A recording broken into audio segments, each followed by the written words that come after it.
Mga kababayan, aking taus-pusong pasasalamat sa lahat ng mga Pilipino na sumusuporta at nagmamahal kay dating Pangulong Rodrigo Duterte.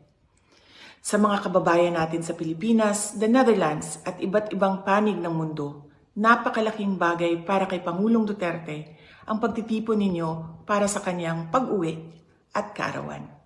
Maraming salamat at napapagaan nito ang mga hamon na hinaharap niya ngayon.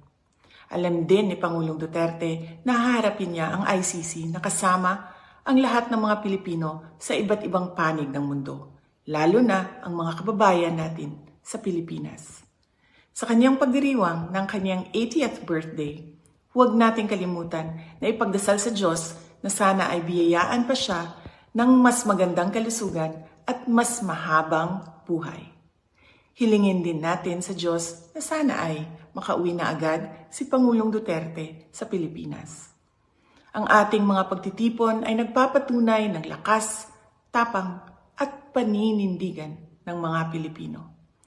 Sana ay magpatuloy din ang inyong suporta at pagmamahal sa ating dating Pangulo hanggang sa darating na halalan ng ating mga senador. Sa inyong kaisog, suporta o pag-ampo, kami nagasandig o naghinaot na atong makabot ang hustisya alang kang Rodrigo Duterte sa mga Pilipino ug sa atong nasod Pilipinas. Syukran.